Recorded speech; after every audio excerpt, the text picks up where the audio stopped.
नमस्कार, आप देख रहे हैं TV9 डिजिटल। आपके साथ मैं हूं सुरभि शर्मा। बात करने वाले हैं एक ऐसी बीमा योजना की जिससे भारत में लाखों लोग सुरक्षित निवेश का भरोसेमंद विकल्प मानते हैं। अगर आप रोजाना सिर्फ 40 से 50 रुपए बचाकर भी भविष्य में 20 से 25 लाख रुपए का फंड बनाना चाहते हैं, साथ ही लाइफ टाइम इंश्योरेंस कवर चाहते हैं, तो ये खबर आपके लिए जरूरी है। हम बात कर रहे हैं भारतीय जीवन बीमा निगम यानी LIC की popular policy new Jeevan Anand plan 915 की। आज इस रिपोर्ट में बताएंगे आपको ये पॉलिसी कैसे काम करती है, कितना निवेश करना पड़ता है और मैच्योरिटी पर कितना पैसा मिलेगा, इसके फायदे और नुकसान, किन लोगों को ये पॉलिसी लेनी चाहिए। शुरुआत LIC की न्यू जीवन आनंद पॉलिसी एक एंडोमेंट प्लान है। इसका मतलब ये है कि ये योजना बीमा और बचत दोनों का कॉम्बिनेशन है। इसमें आपको 3 बड़े फायदे मिलते हैं। पहला, गारंटेड सम अश्योर्ड, दूसरा बोनस का फायदा, तीसरा लाइफ टाइम रिस्क कवर। सबसे खास बात तो यही है कि ज्यादातर पॉलिसीज में मैच्योरिटी के बाद बीमा खत्म हो जाता है, लेकिन इस पॉलिसी में ऐसा नहीं होता। इसमें मैच्योरिटी के बाद भी आपका लाइफ कवर जारी रहता है, यानी आपको पैसा भी मिल जाता है, सुरक्षा भी जारी रहती है। इसे एक उदाहरण से समझिए। मान लीजिए अगर कोई 35 साल का व्यक्ति 5 लाख रुपए का सम अश्योर्ड लेकर 35 साल की पॉलिसी लेता है तो उसे लगभग 16,000 से 17,000 रुपए सालाना प्रीमियम देना पड़ सकता है, यानी हर महीने लगभग 1350 रुपए, और अगर रोजाना देखें तो लगभग 45 रुपए की बचत। अब अगर पूरे 35 साल की बात करें तो कुल निवेश लगभग 5,70,000 रुपए के आसपास। लेकिन मैच्योरिटी पर मिलने वाली राशि सम अश्योर्ड प्लस बोनस मिलाकर लगभग 20 से 25 लाख रुपए तक पहुंच सकती है। वैसे ध्यान रखें, बोनस LIC के प्रदर्शन पर निर्भर करता है, इसलिए ये बदल सकता है।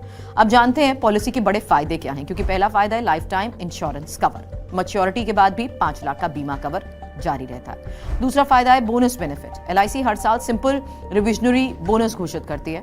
तीसरा फायदा है टैक्स बेनिफिट। इनकम टैक्स की धारा 80C के तहत प्रीमियम पर टैक्स छूट। धारा 10D के तहत मैच्योरिटी अमाउंट टैक्स फ्री हो सकता है। चौथा फायदा लोन फैसिलिटी। अगर आपको पैसों की जरूरत पड़ती है आप पॉलिसी पर लोन भी ले सकते हैं। पांचवा फायदा राइडर बेनिफिट। आप इसमें एक्सीडेंट राइडर और क्रिटिकल इलनेस राइडर जोड़ सकते हैं। पॉलिसी में कुछ और सुविधाएं मिलती हैं, जैसे ग्रेस पीरियड। अगर आप प्रीमियम समय पर नहीं भर पाते हैं तो आपको 15 से 30 दिन का समय भी मिलता है। पॉलिसी रिवाइवल की बात करें तो अगर पॉलिसी बंद हो जाए तो कुछ शर्तों के साथ फिर से शुरू हो सकती है।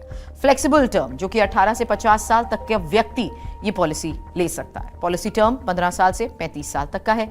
सबसे जरूरी सवाल है कि पॉलिसी किन लोगों को लेनी चाहिए। अगर आप सेफ इन्वेस्टमेंट चाहते हैं, गारंटीड रिटर्न्स चाहते हैं, रिस्क नहीं लेना चाहते, लॉन्ग टर्म सेविंग करना चाहते हैं, फैमिली सिक्योरिटी चाहते हैं, तो पॉलिसी आपके लिए फायदेमंद हो सकती है। लेकिन अगर आप हाई रिटर्न चाहते हैं, रिस्क ले सकते हैं, तो म्यूचुअल फंड्स जैसे विकल्प भी आपके सामने। पॉलिसी लेने से पहले कुछ बातों को जरूर ध्यान रखें। बोनस गारंटीड नहीं होता है। रिटर्न FD या म्यूचुअल फंड से कंपेयर करके ही निर्णय लें। एजेंट की बातों पर नहीं बल्कि पॉलिसी डॉक्यूमेंट पढ़कर निर्णय लें। कुल मिलाकर LIC की न्यू जीवन आनंद पॉलिसी उन लोगों के लिए एक अच्छा विकल्प हो सकती है जो सेफ इन्वेस्टमेंट चाहते हैं, लाइफ इंश्योरेंस चाहते हैं, लॉन्ग टर्म सेविंग करना चाहते हैं, लेकिन निवेश करने से पहले अपनी फाइनेंशियल प्लानिंग जरूर देखें। अगर आपको ये जानकारी उपयोगी लगी तो वीडियो को करें लाइक और चैनल को करें सब्सक्राइब।